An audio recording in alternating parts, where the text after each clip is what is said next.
Go. Hello everyone, I'm Tyler Bartlett. I'm the principal at Newcastle Middle School. It is my honor and pleasure to welcome everyone to the 2020-2021 school year. Currently, staff across the district are working hard preparing for the start of another school year. And of course, in light of recent circumstances and current events, everyone is working extra hard to prepare and do what we can for student learning and school and student safety. Normally this time of year we would be preparing for an ice cream social and a back to school dance and things like that to get parents into our building and to open up our doors and help everyone feel a little more comfortable with the start of the year. But obviously with health guidelines and safety concerns and everything else, we have to go with a little bit different approach this year. That being said, we're big believers in communication. We want you to always know what we're working on and what we're doing, and at the same time we want to hear from you and how we could do better to serve your child. So with that being said, the purpose of this video is simply to inform parents and students and community members not only about the regular, more standard rules and procedures and standards and expectations that we have here at NMS, but also to give you a little bit of an idea of all the different things that we're doing to try to keep everyone safe and healthy. So with that, I want to welcome everyone, and I want to say thank you for being a part of this school year. So again, it is my honor to welcome everyone to the start of a new year here at Newcastle Middle School. Obviously, this isn't the way we would normally like to welcome everyone back. Like I mentioned, we've had ice cream socials and back-to-school dances and those kind of things, but in the interest of safety, we'll go another direction. Before I do dive into the standards and the rules and the expectations and all those things, I do just want to tell everyone that we do have a sense of humor here at NMS.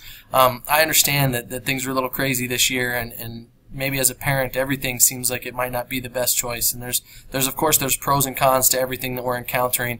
But I do want to remind everyone that here at the whole entire school district, we're doing everything that we can to ensure that everyone is healthy and safe, and at the same time where we can really provide high quality learning opportunities for every child. So we appreciate you giving us this opportunity to work with you and your student, and we really are looking forward to it.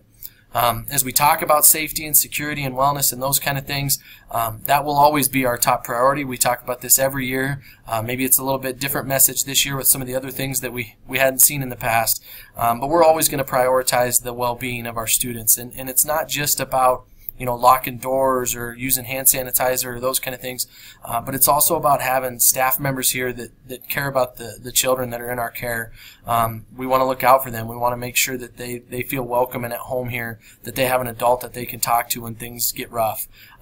We're going to prioritize health and wellness guidelines. We'll talk about that a little more down the road, and then of course we will bring the TAC 1 training in later this fall, and our teachers will be trained up again prior to the start of the school year. Those things that you never really want to see and you hope we'll never have to be prepared for, but at the same time we're always going to try to be prepared. One thing that I do say with the locked doors and the drop-offs and everything else, just remember it is about safety versus convenience, and we're trying to do what's right for the kids and make sure that everyone is safe and secure like we mentioned. If you ever do have any questions, please contact me. And then what I always tell the children, if you see something that seems a little out of the norm, if you see something that you think you might be concerned about, if you see something, say something. Let us know. It never hurts to give us some heads up so that we can investigate and make sure that everyone is safe. As we talk about safety at the start of this year, maybe it's a little bit different than other years, so I did want to spend some time talking about the different tiers that WCSD1 is looking at in our Smart Start plan. We'll also trying to go over some of the more detailed guidelines for our building specifically. These were mailed out earlier this week. They're on the NMS Facebook page, and of course you can get them in your email as well, but just wanted to be able to talk about these guidelines as we start the year. Of course, as of right now, as of recording this video, the county metrics are good to where we would open in that Tier 1 instruction model where our school is open for everyone. I don't want to say it's normal because if you've been in the building, you see it's anything but normal, where we have some different guidelines in place. We have hand sanitizer and extra sanitation methods and those kind of things. Of course, everybody that we have on staff has a face mask in hand for when we need it, working closely with students, but it's as close to normal as I think we can do for this year. Tier 2 is that hybrid model where we'll get into a little bit where we talk about splitting the kids up to help a little more with social distancing and just to be able to follow health guidelines even more stringently. And then, of course, Tier 3 is where, what we saw a little bit in the spring, where the school gets closed down and we have to go to a remote option. The one thing I can tell every parent that's out there, I understand that Tier 3 was a stressor for students and parents. It was a stressor for teachers last spring. we're better prepared this year, and we have better plans in place, and so I'll go over those a little bit, but do understand it'll look a little different than it did in the spring. So Tier 1, as you look at it at the middle school, this is where we're at as of right now. This is where our 6th graders should start on the 25th, and everybody else should start on the 26th. We're looking at increasing our physical distancing. We're encouraging face masks. If you can't keep that 6 foot of distance, we are asking parents as much as possible to call or email, to pay online, to send a check. We're just trying to keep our numbers down, keep our space as much as possible, and just truly almost keep our students, you hear that term, a bubble, but we understand that we just want to keep our 6th, 7th, and 8th graders and our staff to themselves as much as possible without bringing in outside contacts. We are adopting a learning management system called Canvas from day one that our teachers are going to go over with the students. This is the same learning management system that they're going to use up at the high school. So 6-12, for the next several years, we're going to be trained up on Canvas. The nicest thing I could tell you as a parent about Canvas, that's a one-stop login. It's the same login that they use for their school computers every day. It is tied to the Active Directory where students don't have all those other passwords to remember. So even if they're going to go use Flipgrid, or if they're going to go use 365 or some of the other apps that we use for education here, it's all tied right into Canvas. It's got their schedule, and it's even got the grade book right there for everybody to see as well. So that'll be really nice. If you've been in this week, you've seen the highway style traffic flow that we've marked off. We sent home an at-home screening guideline for every parent. We sent that home this week. If you could just continue to check your child every morning, check them for those symptoms, check their temperature, make sure they're okay. It helps us by checking the temperature, because I'll tell you, we're going to check the temperatures every day. We'll have some staff going through the morning when we're going through morning announcements where they're going to take temperatures, and if we have 100.4, we're going to go to the office and we're going to further investigate. But that is actually not really anything that's super new, guys. If a kid has a fever, we try to get him out of here so we can try to minimize the spread of illness. That's always been the case. Obviously, it's maybe just got a little more emphasis nowadays. More hand washing, more social distancing. A big change that is new this year would be our lunch adjustments. What I have proposed and what we're going to try to start the year is an open campus for qualifying 8th grade students. So when lunchtime comes, if they want to go to a local business, or if they live close enough and they want to run home, they can go off campus for lunch. We've notified the local businesses that are nearby us to expect maybe an influx of students, but that is the choice that we feel like we can give to 8th graders. That being said, it's going to be 8th graders that qualify. So they can't be failing any classes when we do grade checks on Monday. They can't be having big issues with tardies, where if they have 10 or more tardies for that semester, they're going to lose that privilege. And then any discipline issues that resulted in either in-school suspension or out-of-school suspension, those are going to be things that probably have a student lose this privilege.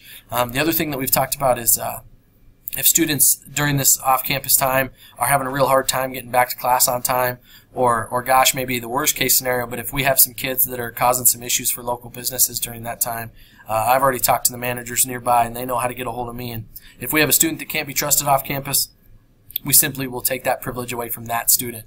But we're really hopeful that these 8th graders can take advantage of this. They've been with us for a couple years. They know our rules and expectations, and hopefully it'll go well. We'll also do quite a bit of eating outside while the weather cooperates. We're creating some outdoor spaces for that and for classrooms as well. And then, of course, we can use some classrooms to just help with our distancing in the cafeteria. We've got some plans in place, but that's where we open up. And, of course, this isn't everything. You can see our Smart Start document on the school website, and, of course, you can contact me with more questions. We think this is great. We think this can mitigate risk, but at the same time, we are planning for maybe those worst-case scenarios. So I will briefly touch on Tier 2 and Tier 3 guidelines. Of course, anything from Tier 1 could carry over if it makes sense, but Tier 2 is where you see schedule changes start to happen, where we don't do the late start Wednesdays, where we don't have kids on Fridays because we're going to use that to either deep clean the building or maybe get together with some students that really have some higher needs or some bigger struggles going on currently. We'd go to more of an A-B schedule where students attend every other day. We'd focus more on the cores, but we would keep one elective period in there for music, PE, and another elective depending on the grade level. This is where you're going to see even more Canvas or even paper copy homework, where if I'm not at school that day, I'm still going to have stuff to do. I'm going to have assignments, I'm going to have reading, I'm going to have posts to make, I'm going to have some work to do, and we'll talk about sending those laptops home for kids that need to do that, or adjusting with paper and pencil copies. Right here's a great example of stuff that we didn't have at our fingertips last spring. We didn't think to have every other day attendance while our numbers were low enough. We couldn't meet that often to get paper copies turned in and handed out, and of course then to have laptops available for anybody and everybody that needs. Tier 3, again, that's where we move fully online with Canvas. There's no elective offerings, but we would look again at a Monday through Thursday schedule with about an hour long each time. And of course, we would definitely be sending the laptops home at that time, as well as working with families for hotspots and those kind of things. So that's that on the Tier 1, Tier 2, Tier 3. Now I can get back to the normal stuff, what we would typically talk about. For my old students, my veterans, they know this, but for our incoming 6th graders or students that are new to us, we really preach 3 standards of excellence as NMS, learning, respect, and ownership. They're going to hear it, and they're going to hear it, and they're going to hear it. But we prioritize learning, and we make sure that no one disrupts the learning of others, and that's just how we do things here. It's a school, and it's what it's for. The other thing that we talk about a lot is respect, and that's respecting students and staff. It's respecting the property. I don't care if it's laptops or lockers or whatever the case may be. I'm big on respecting substitute teachers and custodians and the ladies that serve us lunch every day. We're going to be respectful of anyone and everyone. With this year, that even means we're going to be respectful of the choices that everybody makes, and we just are always going to understand that we're in this together. And then lastly, we preach ownership. We tell the kids, you're going to make mistakes. This is an age where you definitely make mistakes. You're 12, 13, 14 years old. Mistakes are fine, but you're going to own those mistakes and you're going to learn from them. What typically happens with kids when they get in bigger trouble with me is when they're not willing to take ownership for the choices that they made. Otherwise, we get along real well. So I just want to share that with parents because the kids hear it all the time, the teachers preach it all the time, and so do I. With those standards of excellence, we do have just 4 school-wide rules. They're pretty simple. Number 1 is probably the biggest one, but students will follow all staff directions and instructions promptly. They'll be on time to class. We only use our computers for learning, and that's it. And the only beverage that we allow in our school is water. Of course, the school district has made it possible for every student to get a water bottle from us this year. You're welcome to bring your own from home as well. The water fountains are shut off right now, guys. The only thing we have is the bottle filler. So one way or another, you're going to want a water bottle, and that's what we allow in our school, and that's it. Now, lunchtime at the Commons or out front, that's fair game. Have a soda, have a Gatorade, whatever it is that you want to do. But once you come down our hallways, it's water only, and that's in classrooms and lockers, you name it. But those are our 4 school-wide rules. Additionally, we'll talk a little bit about the laptops.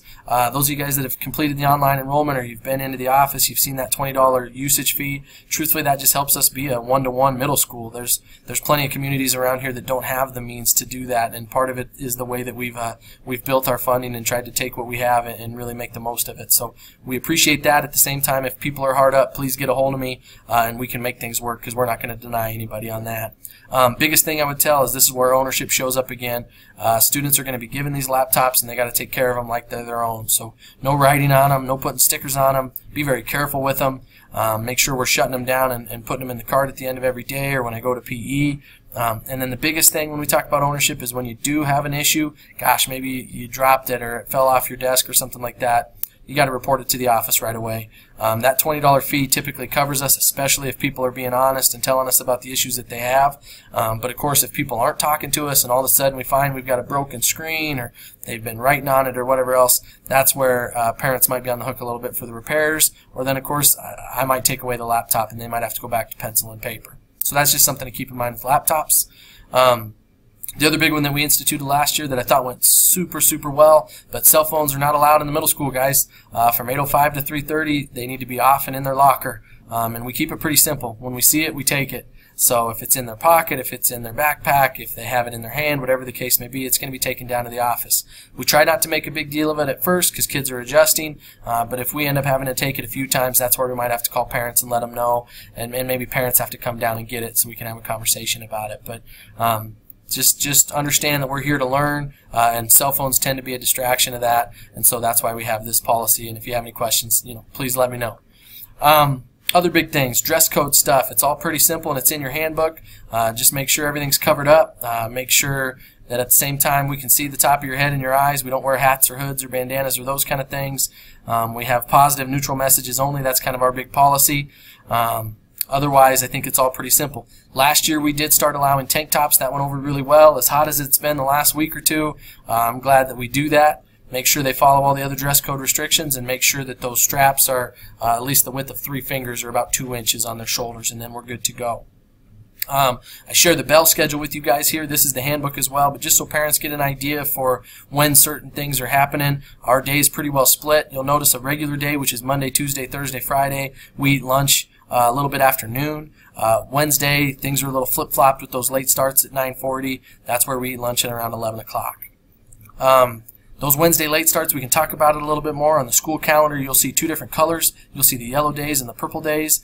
Either way, classes are going to start at 9:40 here at the middle school. But notice on those yellow days, the buses run late to accommodate this. On yellow days, we really don't expect anybody in the building but staff. Purple days, those buses are going to run at regular time. You'll see the elementary school starting at regular time. That's where we'll provide some activities for kids to do if they have to come to the school, but they are not required to be here on yellow or purple days. If you do find yourself here on a purple day, that's where you're going to go down to the Commons, you're going to check in with Mrs. Anderson, and you're going to sign up for a supervised activity. Once students get dropped off on the bus or get dropped off by parents, we are responsible for them, and so we will keep them supervised at that time. They're going to have to follow school rules like normal, which includes putting your cell phone up and in your locker right away at 8 o'clock. We may be reaching out to parents and students about getting in here for some help on some purple days, especially as we get close to the end of a quarter. And then we also have study tables available every single purple day. If you're here and you want to work, we can accommodate that as well. Those yellow days when buses run late, I would really prefer to not see any students here. We don't have staff available to help, and we don't have any activities to offer, so please just stay out of the building until 9:30. We also can talk a little bit on that bell schedule. You see Power Hour and Advisory. I have some questions about Power Hour all the time. The best model I can tell you is probably at the elementary school. They call it Walk to Learn, but that's where we're going to use literacy and math interventions to just try to help kids continue to grow. They're placed based on what we think would be best for them, and we're really just prioritizing learning at that time. Advisory is new to us. Those are our weekly meetings on Mondays. We're going to provide academic support, help them get the work done, and then we're also going to do some character and leadership education through a program called Habitudes. Habitudes is this really nice thing with social and emotional learning.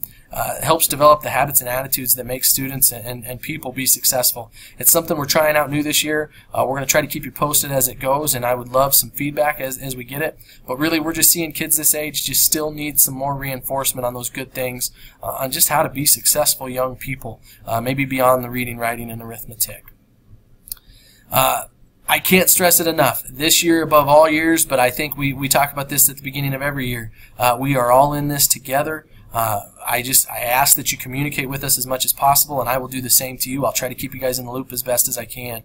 If you haven't completed your PowerSchool online registration yet, please do so.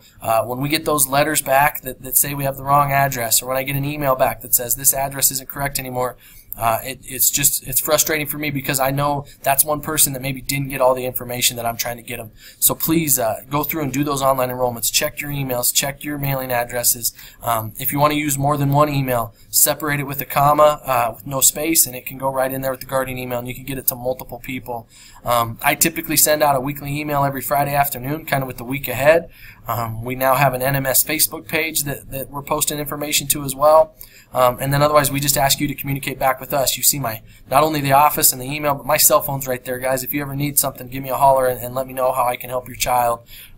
We would ask, of course, with everything this year, as you do screenings and you're going to keep your kid, or if your child has a doctor's appointment, whatever, just notify the office. Try to let us know as much as possible when students are going to be gone so we can plan accordingly. But of course, please communicate with us at all times.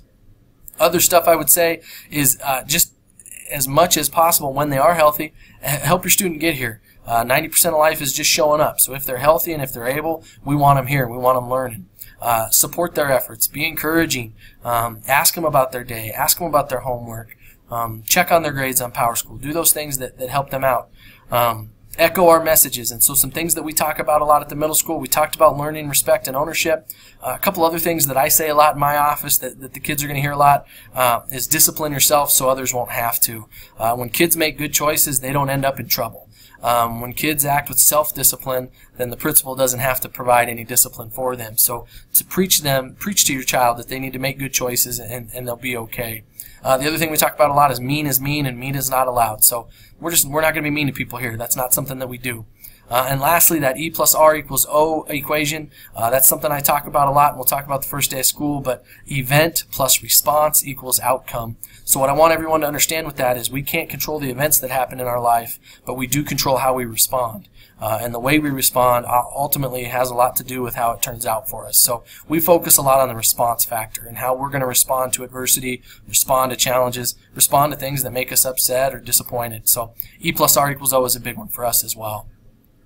A couple important dates to keep in mind. Tuesday, August 25th is the first day for 6th graders. We're at regular school hours those days, but that is just for our 6th grade students. We'll have a full staff here. We're going to have donuts in the morning out front of the middle school. We're going to grill hot dogs and burgers for lunch, for another little picnic lunch, but hopefully it'll be a fun time for our 6th graders as they get started and they get a little more acclimated to our new building. And then, of course, Wednesday, August 26th, it's full go. 6th, 7th, and 8th graders will get started at 8:10.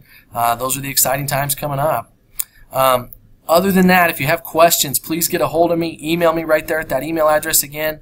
Or as you see there, Monday, August 24th at 6 p.m., our school counselor, Mrs. Bloom, and I will be hosting a Q&A on Zoom. If you follow that link right there, which will be posted on Facebook and on the website as well, that'll get you to that Zoom at 6 p.m. You can email me questions ahead of time, or you can check in then. But we're trying to do everything we can to make this process as smooth as possible under the circumstances. So with that, I again say thank you and welcome to another exciting year here at Newcastle Middle School, and we'll see you guys all real soon.